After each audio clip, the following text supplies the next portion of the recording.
पानी की जगह हवा में तैरे इस शिप ने आजकल हर किसी को चौंका के रख दिया है और इसे लेकर बहस भी हो रही है। कुछ लोग कह रहे हैं ये इमेज फोटोशॉप यानी कि फेक है, मगर कुछ लोगों का मानना है ये इमेज बिल्कुल रियल है और इसका लॉजिकल एक्सप्लेनेशन भी दिया जा रहा है। तो कौन सही है और कौन गलत?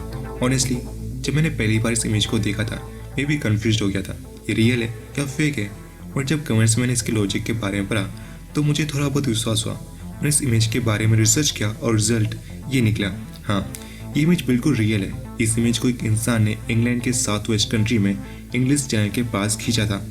रियल इमेज से मेरा मतलब ये है अगर आप भी उस समय उस जगह में मौजूद होते तो आप भी अपनी आंखों के सामने इस तरह जहाज को हवा में उड़ते हुए देखते हैं। पर हम जानते हैं पानी के जहाज पानी में तैरते हैं, हवा में नहीं। ये जो चीज़ दिख रही है फिर नामुमकिन है। अगर आप ऐसे सोच रखते हैं तो आपकी सोच बिल्कुल सही है। ये सिर्फ असल में फिजिकली पानी के ऊपर ही तैर रही है, मगर सुपीरियर मिराज के कारण हमारे आंखों को धोखा होता है, यानी कि ये एक इल्यूजन है। मगर ये इल्यूजन कैसे बनता है और कैसे काम करता है, बिना टाइम वेस्ट किए इसकी डिटेल्स में जाते हैं।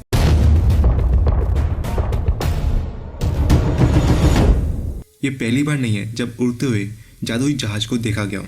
इन उड़ते जहाज का कारण सुपीरियर मिराज या फाटा मोर्गना इफेक्ट होता है। फाटा मोर्गना इफेक्ट कैसे काम करता है, इससे पहले आपको मिराज इफेक्ट समझना जरूरी है। मिराज ज़्यादातर गर्म इलाकों में देखे जाते हैं, खासकर रेगिस्तान में, क्योंकि वहाँ पर रेत होती है और रेत ज़्यादा गर्मी एब्जॉर्ब करता है। दूर से देखने में ऐसा लगता है जैसे सतह में पानी हो, और जब वहाँ जाते हैं तो आपको वो जगह बिल्कुल सूखी मिलती है, क्योंकि वहाँ कोई पानी नहीं होता। बल्कि मिराज इफेक्ट के कारण हमारे ब्रेन में पानी का इल्यूजन बन जाता है। अब ये बनता कैसे है?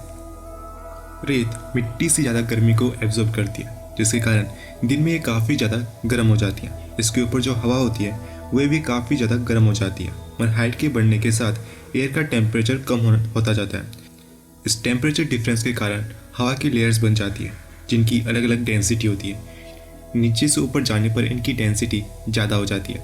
आपको पता होना चाहिए लाइट जब एक मीडियम से दूसरी मीडियम में जाती है तो उसकी स्पीड बदल जाती है और वे रास्ते से थोड़ा बहुत मुड़ जाती हैं। इस कारण जब वहाँ लाइट किसी ऑब्जेक्ट से टकरा कर नीचे आती है तो एयर के डिफरेंट लेयर्स के कारण उसका रास्ता मुड़ने लगता है, जिसे रिफ्रैक्शन कहते हैं।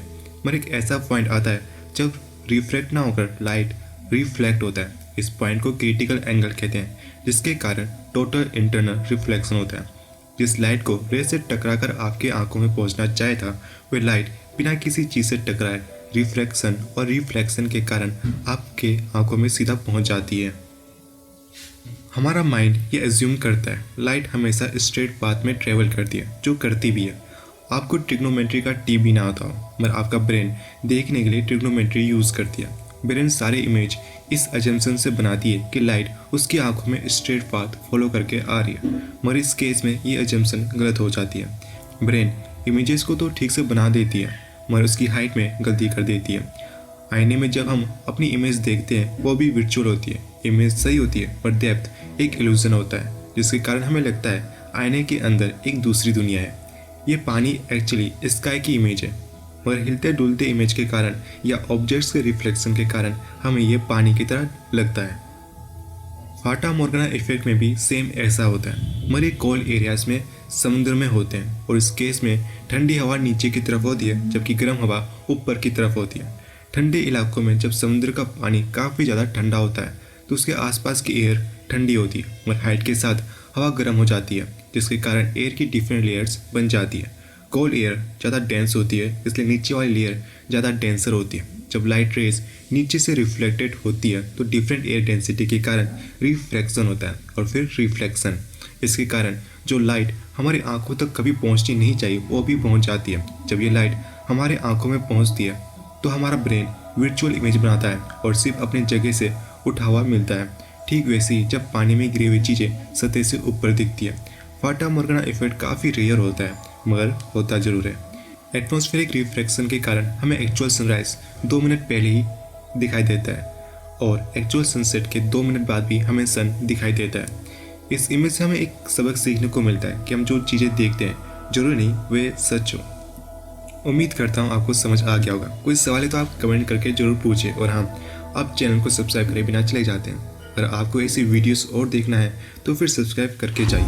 तब तक अपना ख्याल रखें, जल्दी दोबारा मुलाकात होगी।